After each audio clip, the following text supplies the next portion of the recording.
Oke, assalamualaikum warahmatullahi wabarakatuh. Eh, Jumpa lagi dengan saya. Kita akan membahas pada waktu ini, pada kesempatan ini, pembahasan awal dulu dalam mata kuliah sosiologi dan antropologi. Oke, teman-teman bisa membaca dari sumber bacaan, misalkan sosiologi suatu pengantar, itu yang nulis Suryono Sukanto, atau buku dari Bagong, di Bagong kalau salah penulisnya, judulnya Sosiologi, saya agak lupa detailnya, Sosiologi sebuah teks pengantar kalau nggak salah. Itu ya, dua buku itu dulu yang mungkin bisa diakses oleh teman-teman untuk bisa kita belajar sosiologi antropologi. Oh ya, untuk antropologinya bisa baca buku pengantar antropologi dari Kuncoro-Ningrat. Nah, 3 buku itu yang nanti akan kita gunakan selama 1 semester. Oke, kita masuk dulu dari sosiologi. Nanti akan kita bahas apa bedanya sosiologi antropologi dan seterusnya. Jadi dalam mata kuliah ini akan kita bahas banyak hal, apa perbedaan atau persamaan antara sosiologi dan antropologi, secara sejarahnya gimana, sosiologi dan antropologi itu sama atau beda, secara kajian seperti apa, sifat keilmuannya seperti apa, dan seterusnya, termasuk contoh-contoh kasus yang ada di masyarakat. Oke, yang jelas sosiologi dan antropologi itu sama-sama studi ilmu yang membahas tentang dasar atau tentang mempelajari semua hal yang ada dalam masyarakat. Gitu ya. Oke. Kita mulai. Kalau kita baca buku-buku pengantar sosiologi termasuk dari Suryono Sukanto atau dari Bagong yang saya sebutkan tadi di awal, itu secara dasarnya sosiologi itu memiliki atau terdiri dari secara bahasa atau secara istilah, secara kata itu terdiri dari 2 kata, society dan logos, yaitu diartikan sebagai sebuah ilmu yang mempelajari tentang kelompok, masyarakat, perkumpulan, kelompok individu yang membentuk kelompok, dan seterusnya. Di dalamnya akan ada pembahasan tentang interaksi sosial, konflik sosial, diferensiasi sosial, stratifikasi sosial, dan seterusnya. Pokoknya sosiologi akan membahas semua hal yang ada di masyarakat, semua kajian, semua studi yang bersangkutan tentang masyarakat. Bahkan ketika ada masyarakat atau konflik sekecil apapun itu dibahas dalam sosiologi, terlebih juga dalam antropologi. Jadi termasuk hal yang paling kecil yang ada di masyarakat, termasuk bagaimana pola makan, sistem istirahat masyarakat, sistem kulinernya masyarakat, sampai pada tingkatan yang negara atau global, itu dibahas dalam sosiologi dan juga antropologi. Oke, kalau secara kita pahami apa itu definisi dasar dari sosiologi, kita akan bisa merumuskan atau menyimpulkan apa toh sosiologi itu ilmu tentang apa. Silakan teman-teman nanti bisa menyimpulkan masing-masing, bisa berpikir masing-masing untuk menemukan kesimpulan yang tepat apa itu sosiologi. Yang jelas pada intinya sosiologi itu adalah sebuah ilmu, sebuah studi yang mempelajari tentang masyarakat, yang mendalami tentang masyarakat. Di dalamnya ada interaksi, ada konflik, ada stratifikasi, diferensiasi, struktur sistem, dan seterusnya, banyak sekali. Itu pada intinya. Silakan teman-teman membuat definisi sendiri yang menurut teman-teman bisa lebih mudah untuk dicerna. Oke ya, itu sosiologi. Nanti akan kita bahas dalam kesempatan ini histori kemunculan dari sosiologi itu seperti apa. Oke. Ini saya ambil 3 definisi dari beberapa tokoh yang cukup terkenal, tokoh-tokoh dalam sosiologi, disebut sebagai sosiolog, yang membuat definisi tentang sosiologi. Ada 3 tokoh yang saya ambil. Yang pertama, Roger N. Warren. Dia memberikan sebuah definisi bahwa sosiologi itu adalah ilmu yang mempelajari hubungan antara manusia dengan kelompok. Kalau kita perpanjang, hubungan antar individu dengan kelompok, individu dengan individu, kelompok dengan kelompok. Artinya, dalam relasi itu akan terbentuk sebuah jaringan. Jaringan yang nanti akan bisa kita analisa, kita pelajari. di dalam jaringan itu ada jaringan sosial ya maksudnya. Ada interaksi sosial yang tercipta. Yang interaksi itu bisa menimbulkan kerjasama atau akomodasi atau menimbulkan konflik atau pertentangan. Itu pelajaran dasar, pemahaman dasar dari sosiologi, khususnya membahas tentang interaksi. Itu logic and learn. Kalau kita lihat dari definisi lain, sosiolog lain, Pitirim Sorokin, menjelaskan bahwa sosiologi itu adalah hubungan timbal balik antara gejala sosial dengan gejala sosial atau gejala sosial dengan non sosial. Maksudnya adalah gejala sosial itu misalkan seperti yang saya sebutkan tadi berkali-kali, ada interaksi, ada konflik, ada sistem sosial, ada relasi antar kelompok, ada relasi antar lembaga, ada peran keluarga, dan seterusnya. Itu akan dilihat hubungan timbal baliknya antar fenomena sosial yang ada. Nanti akan bisa dilihat efeknya, akan bisa dilihat penyebabnya apa toh, kira-kira yang menyebabkan sebuah fenomena sosial terjadi. Misalkan yang hari ini kita lagi booming, lagi rame di sosial media, itu misalkan ada demo menolak undang-undang Cipta Kerja atau Omnibus Law. Nah, itu bisa dikaji secara fisiologis. Apa yang menyebabkan demo itu terjadi? Misalkan karena ada peraturan yang dianggap oleh buruh, oleh para pekerja industri itu tidak menguntungkan atau cenderung merugikan buruh. Maka mereka melakukan sebuah aksi massa. Nah, artinya di situ ada timbal balik dari para pembuat kebijakan terhadap buruh-buruh. Nah, itu adalah merupakan gejala sosial, fenomena sosial yang bisa kita analisa dari sudut pandang sosiologi. Atau gejala sosial dengan non sosial, maksudnya ini biasanya dikaji dalam paradigma strukturalisme, yaitu ada relasi istilahnya oposisi biner antara fenomena sosial dengan fenomena alam. Misalkan dalam ranah sosiologi atau antropologi itu dibahas, ada pembahasan tentang bagaimana kok bisa sebuah masyarakat itu melakukan memiliki kepercayaan yang animisme atau dinamisme. Adakah hubungan antara sedekah bumi dengan kelancaran panen? Itu kan sedekah bumi biasanya dipakai atau dijalankan karena sebagai wujud syukur kepada Tuhan Yang Maha Esa yang telah memberikan hasil pertanian gitu ya, atau diberikan keamanan dan seterusnya. Itu maksud penjelasan dari fenomena sosial yang memiliki hubungan dengan fenomena alam. Oke, kemudian dari Selo Sumerjan mengatakan bahwa sosiologi itu adalah ilmu yang mempelajari struktur sosial dan proses sosial, termasuk di dalamnya ada perubahan sosial. Nah, ini yang saya sebutkan di awal tadi. Sosiologi di dalamnya ada struktur sosial, ada proses sosial, juga perubahan sosial. Struktur sosial nanti akan kita pelajari di pertemuan kesekian. Saya kurang hafal sebelum kata ada terdiri dari diferensiasi sosial dan stratifikasi sosial. Diferensiasi itu sifatnya horizontal, stratifikasi itu sifatnya vertikal. Ini sih sudah dipelajari sih. Nanti kita akan tinggal melanjutkan. Maksudnya sudah dipelajari di waktu SMA yang IPS sudah ya. Kemudian ada proses sosial yang di sini, yang kalau struktur tadi ada diferensiasi dan stratifikasi, proses sosial itu lebih cenderung pada peran yang bermain. Peran yang di dalamnya ada interaksi.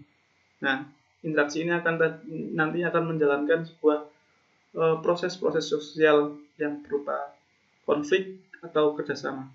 Nah, di dalamnya akan terjadi sebuah perubahan sosial. Kenapa? Karena struktur sosial yang stratifikasi tadi, ada kelas atas, kelas bawah, bisa terjadi sebuah mobilitas sosial yang ada di masyarakat. Mobilitas itu maksudnya perpindahan status, perpindahan kelas dari kelas bawah ke kelas atas dan atau sebaliknya.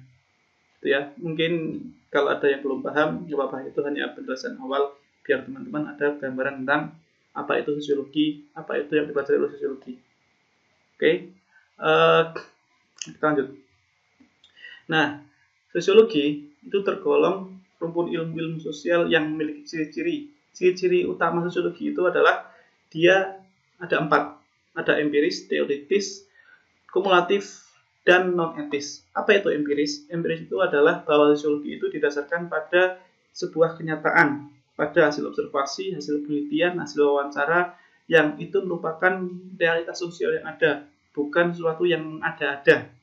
Jadi sifatnya bukan seperti rumus matematika, rumus fisika yang itu mungkin agak susah dibuktikan di dalam kehidupan. Nah, sosiologi akan melihat bahwa kenyataan yang ada di masyarakat itulah yang menjadi dasar untuk menyimpulkan sesuatu, untuk menganalisa, ya. Misalkan tentang perubahan sosial yang ada di sebuah, kalau dia INSA 3 misalkan, perubahan sosial yang ada di sekitar kampus 3. Nah, itu kan kita akan mengkaji melihat bagaimana perubahan sosial yang ada di masyarakat polutan setelah hadirnya kampus 3. Misalkan ada kenaikan harga tanah, ada peluang bisnis yang terbuka, peluang bisnis baru yang terbuka, kos-kosan, fotokopian, terus pedagang makanan, dan seterusnya. Termasuk mungkin juga akan berpengaruh ke kenaikan upah minimum kota, misalkan ya. Ini hanya misal. Kemudian yang kedua, ciri-cirinya adalah teoritis. Apa itu teoritis? Hasil observasi tadi, hasil dari realitas atau kenyataan sosial tadi menjadi sebuah kajian studi akademis yang bisa disimpulkan untuk menjadi teori. Maka disebut sebagai teoritis. Nah, teori tadi dibangun atas dasar kenyataan yang ada. Disusunlah abstraksi-abstraksi untuk menjelaskan realitas yang ada di masyarakat. Oke? Kalau kita nanti belajar lebih lanjut di pertemuan selanjutnya, ada teori-teori sosiologi itu, misalkan ada positivisme, ada fungsional strukturalisme, nggak dibahas nanti di mata kuliah ini, tapi ini sebagai pengembangan saja. Ada teori konflik sosial, ada teori jaringan, ada teori pola relasi sosial, ada teori pilihan, ada nanti tokoh-tokohnya ada Auguste Comte, Karl Marx, bahkan ada teori bunuh diri, ada Durkheim, ada Max Weber. Itu tokoh-tokoh awal sosiologi, nanti akan kita belajar sedikit lah. Itu ya. Nah, kemudian sifat atau ciri-ciri yang selanjutnya adalah kumulatif. Kumulatif itu artinya, tadi kan awalnya empiris, berdasarkan pada kenyataan, terus kemudian dibangun menjadi sebuah teori yang bentuknya terpisah. Nah, di bagian kumulatif ini, teori itu dikembangkan, diperluas, dikritisi. Di setiap teori pasti akan ada kritisi dari teori lain. Misalkan teori modernisme akan dikritisi oleh teori postmodernisme. Sekali lagi, ini hanya penjelasan ya. Jadi, teori itu tidak bersifat mutlak benar. Itu akan dibangun kembali, direvisi berarti ya, diberikan masukan. Kenapa? Karena setiap waktu, setiap masyarakat itu akan berbeda.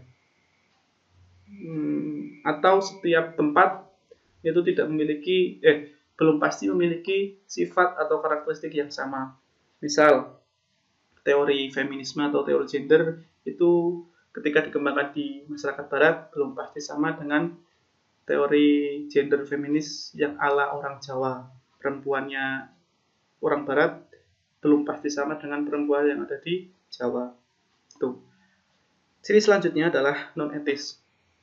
Non-etis ini diartikan sebagai bahwa sosiologi itu tidak akan mempermasalahkan baik buruknya. Oke, tidak akan mempermasalahkan positif negatif atau pahala dosanya, tapi hanya menjelaskan tentang analisanya. Ya, jadi kita pahami di awal bahwa sosiologi itu tidak akan mengatakan bahwa minuman keras atau orang-orang yang minum itu dosa. Kalau ada penghakiman seperti itu berarti bukan ranah sosiologi, tapi ranahnya misalkan ilmu syariah, ilmu dakwah, gitu-gitu kan ya. Kalau non-etis itu artinya, kalau dalam sosiologi yang non-etis itu perilaku apapun yang mungkin dianggap baik atau buruk oleh masyarakat itu tidak dilihat baik buruk dalam sosiologi. Dalam sosiologinya ya, bukan dalam masyarakatnya. Kalau dalam masyarakatnya jelas ada pelabelan negatif dan positif, tapi dalam sosiologinya fenomena sosial itu akan dipelajari semuanya, tidak akan dipilih-pilih. Akan dilihat seperti apa fenomena yang terjadi, akan dilihat seperti apa kenyataan atau realitas masyarakat yang melakukan sebuah aktivitas tertentu. Oke, itu ya, ada 4 ciri utamanya. Ciri utamanya adalah empiris, teoritis, kumulatif, dan non-etis. Itu. Kemudian, setelah kita tahu ciri-ciri utama, ciri-ciri sosiologi yang utama, kita pelajari juga tentang hakikat ilmu sosiologi itu apa toh? Hakikat ilmu sosiologi itu ada 6 yang saya ambil dari bukunya Suryono Sukanto. Sosiologi itu bukan ilmu alam tapi ilmu sosial. Kenapa? Karena yang dikaji bukan fenomena-fenomena alam, bukan kalau di fisika itu misalkan perpindahan benda GLBB ya, gerak lurus beraturan, gerak lurus berubah beraturan, dan seterusnya. Nah, ilmu sosiologi tidak melihat itu, tapi yang dilihat adalah masyarakat, sosial, segi-segi yang sifatnya bukan kejadian alam, tapi kejadian sosial. Oke, jelas itu ya, nggak perlu diperpanjang. Nah, sosiologi hakikat yang selanjutnya adalah dia merupakan disiplin ilmu yang kategoris, bukan yang normatif. Jadi tidak akan memberikan sebuah solusi atau sebuah kesimpulan seharusnya masyarakat itu tidak demikian, seharusnya masyarakat itu tidak boleh meninggalkan ibadah, seharusnya masyarakat itu semuanya muslim, seharusnya masyarakat itu tidak melakukan konflik sosial. Bukan seperti itu ya. Sosiologi tidak pernah memberikan kesimpulan seperti itu, tapi sosiologi akan memberikan analisa sesuai realitas yang ada. Ketika masyarakat yang kita teliti itu melakukan sebuah, misalkan mereka punya kepercayaan lokal yang kesehariannya adalah memuji kepada roh-roh yang dipercaya itu memiliki kekuatan, itu kita tidak boleh memberikan sebuah statement kepada masyarakat, kepada publik atau terlebih kepada masyarakatnya untuk mengatakan seharusnya Anda tidak boleh menyembah roh-roh itu, bukan. Tapi hanya kita dalam sosiologi akan menjelaskan, oh ternyata di masyarakat itu mereka melakukan penyembahan setiap hari Jumat Kliwon atau Selasa Kliwon karena dianggap sebagai hari keramat untuk melakukan pemujaan, misalkan seperti itu. Jadi analisa yang diberikan bukan kita memberikan arahan ya, tapi menjelaskan sesuai yang ada dalam masyarakat. Oke, sosiologi hakikat selanjutnya ya. Sosiologi itu termasuk ilmu yang murni, bukan ilmu terapan. Nanti terapannya namanya beda lagi. Ada sosiologi pendidikan, ada sosiologi gender, ada sosiologi perkotaan, sosiologi pedesaan, ada sosiologi ekonomi, sosiologi ekologi dan seterusnya. Itu terapannya. Sosiologi sendiri itu adalah ilmu yang murni yang diambil tadi secara teoritis, diambil dari kenyataan-kenyataan empiris realitas yang ada di masyarakat. Oke? Dan sehingga turunan dari hakikat yang itu adalah akhirnya ilmu sosiologi itu adalah ilmu yang abstrak, bukan yang konkret. Abstrak itu artinya terjadi dalam rumusan-rumusan teoritis, bukan yang konkret. Ilmu yang konkret itu yang seperti apa misalkan ya? Ilmu yang konkret misalkan tentang teknik, ilmu teknik itu jelas ada barangnya yang misalkan teknik sipil ya, ada barangnya yang mau dibangun, ada gambarnya yang ingin didesain. Nah, ilmu abstrak sosiologi itu berada pada tataran pemikiran, berada pada tataran abstrak yang tidak bisa dilihat secara jelas, secara nampakan, gitu ya. Jadi yang dibicarakan sosiologi misalkan ada nilai sosial, ada norma sosial misalkan. Nilai sosial itu apa enggak? Nilai sosial itu nilai sosial itu maksudnya adalah anggapan baik buruk terhadap perilaku. Makan pakai tangan kanan itu dianggap baik, makan pakai tangan kiri itu dianggap tidak baik. Nah, anggapan itu kan sifatnya berada di pikiran manusia, bukan berada pada tataran yang bisa dilihat, makannya bisa dilihat. Tapi anggapan tentang makan yang baik itu seperti apa, itu kan berada pada pembicaraan pikiran, ya, bukan berada pada kenyataan yang bisa disentuh atau bisa dinamakan, bisa disentuh atau bisa digerakkan, gitu ya. Bukan, itu ya. Itu abstrak, makanya sosiologi itu abstrak. Nah, sosiologi itu juga menghasilkan pengertian yang umum. Maksudnya di sini adalah pengertian-pengertian yang sifatnya tidak kasuistis. Maka yang muncul adalah teori-teori yang mengkaji masyarakat tertentu. Nah, teori yang muncul itu bukan teori yang menjelaskan masyarakat tertentu dengan formula teori yang khusus. Oke, maka banyak teori itu mendapatkan kritik karena bersifatnya umum, sedangkan masyarakat sifatnya karakteristiknya berbeda. Tuh. Nah, selanjutnya sifat hakikat sosiologi yang berikutnya adalah empiris dan rasional. Empiris kan sudah dibahas, umum sudah dibahas, rasional. Bukan yang irasional. Maksudnya irasional itu di luar nalar manusia. Jadi sosiologi tidak akan membicarakan surga, neraka, alam kubur, bukan ya. Tapi yang rasional yang bisa masuk logika manusia. Itu. Kemudian objek utama sosiologi itu jelas adalah masyarakat. Disebut sebagai social animal, yaitu apa ya istilahnya? Mungkin binatang yang bersosial. Kalau dalam biologi kan manusia itu termasuk dalam kasta atau ordo atau klasifikasi makhluk hidup itu kan termasuk dalam mamalia. Nah, maka disebut sebagai social animal. Oke. Objek sosiologi ketika itu masyarakat, maka akan berdampingan dengan kebudayaan yang nanti akan saling berkaitan dengan antropologi. Oke. Masyarakat dan kebudayaan ini memiliki hubungan timbal balik. Begini, setiap masyarakat pasti punya kebudayaan. Setiap kebudayaan, saya ulangi, masyarakat pasti memiliki kebudayaan dan tidak ada kebudayaan yang tidak dimiliki oleh masyarakat. Artinya apa? Artinya di mana ada suatu masyarakat pasti ada budaya. Nanti akan saya jelaskan di bagian antropologi bahwa budaya itu terdiri dari ide atau gagasan, perilaku atau aktivitas, dan artefak atau benda. Jadi bentuk ide apapun, bentuk benda apapun, bentuk perilaku apapun itu disebut sebagai wujud budaya. Ya, budaya itu tidak melulu tari-tarian, tidak melulu pakaian adat, tapi semua hal yang ada di masyarakat itu termasuk budaya. Karena pengertian dasarnya adalah budaya itu hasil cipta rasa karsa manusia. Oke, saya percepat ya.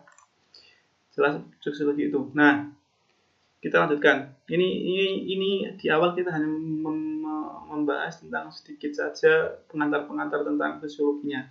Kemudian kita bahas tentang metode dalam sosiologi. Ini sekali lagi ini hanya pengenalan ya. Ada metode sebenarnya yang di awal itu harusnya kualitatif, kuantitatif, baru komparatif studi kasus ya. Nah, kualitatif kuantitatif nanti mungkin teman-teman akan belajar di mata kuliah metode penelitian dalam hal ini. Ini saya hanya mengenalkan. Metode kualitatif itu metode yang didasarkan data-datanya adalah data-data yang kualitatif, data-data yang berupa wawancara atau observasi yang dinarasikan lewat narasi deskriptif. Jadi bentuk datanya adalah bentuk data yang gimana cara menjelaskannya? Bentuk data yang bukan angka, bentuk datanya adalah penjelasan yang naratif, yang detail, yang menjelaskan fenomena sosial. Misalkan saya kasih contoh saja, struktur sosial yang ada di masyarakat, maka akan menjelaskan, petani, ada yang menjadi petani, ada yang menjadi PNS, ada yang menjadi pedagang, ada yang menjadi pemerintah desa misalkan. Nah, itu akan dijelaskan satu persatu. Petaninya itu caranya bertani seperti apa, berdagang itu mereka berdagangnya di mana, terus melakukan sistem penjualannya seperti apa, jam berapa sampai jam berapa dia buka, pembelinya dari mana, dan seterusnya. Itu akan dijelaskan secara rinci dalam metode kualitatif. Kalau metode kuantitatif itu berkaitan dengan angka, dengan kesimpulannya berupa kesimpulan yang signifikan dan tidak signifikan. Kuantitatif itu akan membahas hubungan antara variabel A dengan variabel B itu seperti apa kesimpulannya. Itu ya. Sebagai pengenalan, sekali lagi ini sebagai pengenalan akan dipelajari di metode penelitian. Kemudian di metode komparatif itu di sosiologi akan membandingkan masyarakat yang ada. Misalkan gini, akan dalam penelitian sosiologi itu akan melihat bagaimana, misalkan kita ambil saja penelitian tentang, masih contoh yang sama, misalkan tentang pertanian. Sama nggak pertaniannya orang di Situbondo dengan pertaniannya yang ada di Banten? Beda atau sama dengan, beda nggak ya, sama nggak ya dengan pertaniannya orang Bali? Beda nggak ya dengan pertaniannya orang Lampung? Adakah pola persamaannya? Adakah pola perbedaannya? Di mana letak persamaannya? Di mana letak perbedaannya? Setelah kita tahu, nanti kita akan bisa membandingkan, oh ternyata pola orang pertanian orang Brebes itu mereka menggunakan sumber atau tumbuhan utamanya adalah bawang, dibandingkan dengan pola-pola pertanian yang ada di masyarakat pegunungan. Mereka tidak menggunakan bawang, tapi lebih pada pertanian padi, karena sumber airnya lebih dekat, misalkan seperti itu. Dan seterusnya, banyak yang kita sudah jelaskan dari metode komparatif. Metode studi kasus. Studi kasus itu adalah mempelajari secara mendalam salah satu gejala saja, yang itu khusus terjadi di periode tertentu atau waktu tertentu, dan hanya di masyarakat itu. Misal apa ya? Misal kita akan melihat pernikahan dini. Misalkan kita akan melihat pernikahan dini di sebuah desa A, yang itu terjadi sangat banyak orangnya, terjadi dalam waktu yang singkat, yang sebelumnya tidak pernah terjadi. Lalu kita lihat, oh kok fenomena ini baru terjadi ya dalam 5 tahun terakhir. Ada apa di balik pernikahan dini di awal? Apakah ada motif ekonomi, atau ada motif budaya, atau ada motif yang lainnya yang melatar belakangnya terjadinya pernikahan dini di sebuah desa tersebut? Kita akan belajar itu. Itu namanya metode studi kasus yang tidak terjadi di tempat lain dan juga tidak terjadi di waktu yang lain. Oke, kemudian setelah kita tahu tadi ada ciri, ada hakikat, ada metode-metode yang ada, objek studi sosiologi, kita akan mempelajari tentang berikutnya adalah history of sociology. Ini saya cerita singkat. Nanti kalau ada pertanyaan bisa kita bahas lebih lanjut, baik di grup WhatsApp atau di komen. Saya jelaskan garis besarnya saja. Sosiologi itu muncul di Eropa di abad mulai sekitar 18 sampai abad awal 19. Apa penyebabnya? Muncul dari revolusi politik yang didasarkan dari revolusi industri. Sering dikenal revolusi Prancis yang juga terjadi di Inggris. Apa yang terjadi? Revolusi itu adalah merubah seluruh sendi-sendi kehidupan, segi-segi kehidupan yang ada. Ya, otomatis ini segi-segi sosial. Apa yang terjadi? Terjadi adalah perpindahan kebiasaan atau perpindahan sistem sosial dari yang sifat dulunya adalah agraris menjadi yang berubah ke industri. Agraris, kebiasaan orang Eropa sebelum revolusi Prancis, revolusi industri, mereka lebih menggunakan alat-alat pekerjaannya, alat-alat keseharian kehidupannya itu menggunakan tenaga manual, tenaga manusia, atau tenaga hewan lah kalau misalkan di pertanian. Nah, di abad-abad 18 sampai 19 ini terjadi perubahan yang sangat pesat. Revolusi kan perubahan yang sangat cepat. Terjadi sangat luar biasa, sangat menggemparkan ibaratnya, karena terjadi perubahan kebiasaan ke industri. Artinya orang-orang banyak berubah dari kebiasaan agraris yang manual itu dengan kehadiran alat-alat teknologi modern. Oke, otomatis ini akan banyak berdampak kepada segi kehidupan. Salah satunya misalkan kebiasaan pertanian akhirnya berubah menjadi kebiasaan kerja di perusahaan, kerja di korporasi, karena korporasi membutuhkan banyak tenaga kerja. Akhirnya lahan pertanian ditinggalkan. Terjadilah urbanisasi dari desa ke kota, itu kan. Akhirnya selain karena perusahaan banyak membutuhkan tenaga kerja, pertanian juga kehilangan tenaga manusia karena sudah digantikan oleh mesin atau alat. Misalkan yang 1 hektar dulu membutuhkan 10 orang atau 15 orang, sekarang cukup butuh 3 atau 5 orang selesai. Sisanya ditambah oleh industri. Nah, efek dari dampak dari proses revolusi yang cepat ini memberikan dampak-dampak yang cukup merubah pola kehidupan. Jadi setelah urbanisasi besar-besaran ya dari desa ke kota, tidak semua tenaga tertampung karena misalkan skill yang dibutuhkan tidak memenuhi, terus kuota juga tidak bisa tertampung semua oleh perusahaan. Akhirnya yang terjadi adalah pengangguran. Pengangguran akan berdampak ke kemiskinan. Kemiskinan yang terjadi adalah karena untuk mencukupi kebutuhan sehari-hari itu tidak ada, mereka akhirnya melakukan tindakan-tindakan kriminal. Nah, pola industrialisasi ini dikenal dengan istilah kapitalisme, yaitu memberikan peluang kerja lebih besar. Meskipun demikian, tapi ada upaya-upaya atau bahkan sudah terlaksana eksploitasi tenaga manusia. Nah, disinilah muncul awal kapitalisme di mana buruh dibayar dengan tenaga murah, dengan bayaran yang murah. Dengan eksploitasi tenaga itu termasuk terjadi pula nanti ada marginalisasi, ada alienasi. Alienasi itu pengasingan terhadap produk barang yang dibuat sendiri. Misalkan ada orang yang kerja di produk Nike, dibayar hanya 10.000 per sepatu Nike yang dia ciptakan, yang dia buat. Dengan upah 10.000 itu dia tidak bisa membeli sepatu Nike-nya yang ori yang sekarang misalkan harganya rata-rata 1 juta misalkan. Padahal dia buat sendiri, dia yang menjahit, mengelem sampai jadi, tapi hanya dibayar 10.000. 10.000 dibandingkan 1 juta itu kan tidak mungkin dia bisa gunakan, dia bisa beli. Artinya dia tidak bisa menggunakan produk yang dia ciptakan sendiri. Nah, semua masalah ini ada termasuk kriminalitas gelandangan yang saya sebutkan tadi, ini menyebabkan kondisi yang chaos pada waktu itu. Nah, apa hubungannya dengan sosiologi? Apa kaitannya dengan sosiologi? Sosiologi akhirnya hadir untuk menganalisa itu. Tokoh-tokohnya ada Agus-Combe, tokoh-tokoh awal ya, Agus-Combe, Weber, Karl Marx, ada Emil Durkheim, George Simmel.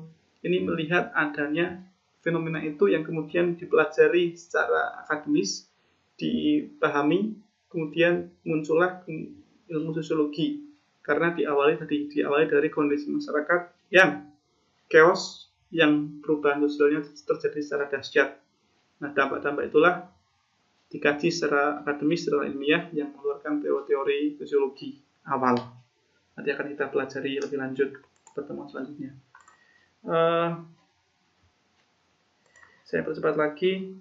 Ini ada analisa Agus-Combe, tulisannya Agus-Combe ya. Agus-Combe ini salah satu pencetus awal sosiologi yang dia sebelumnya adalah ahli fisika. Maka pemikiran Combe ini Agus-Combe adalah mengibaratkan masyarakat seperti organisme hidup, organisme yang ada di tubuh, yang diibaratkan Combe ya, Agus-Combe itu masyarakat seperti organisme yang ada dalam tubuh. Mereka saling memiliki interaksi, memiliki saling hubungan, mereka memiliki saling ketergantungan. Ketika ada sesuatu yang sakit, maka akan berpengaruh kepada orang lain. Sama di masyarakat, ketika ada sesuatu yang sakit, sesuatu yang tidak berjalan dengan baik, maka akan berpengaruh kepada sistem sosial yang lain. Saya percepat sekali lagi, sorry.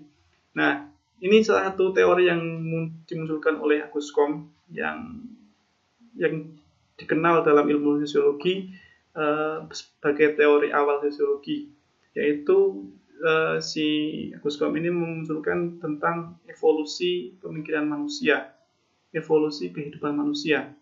Bukan revolusi ya, kalau revolusi cepat, kalau evolusi lambat. Evolusi bisa terjadi ratusan atau bahkan ribuan tahun. Nah, 3 tahapan itu ada 3. Ada teologi, ada metafisik, ada positivistik. Teologi itu, jadi menurut Agus-Combe, teologi itu akan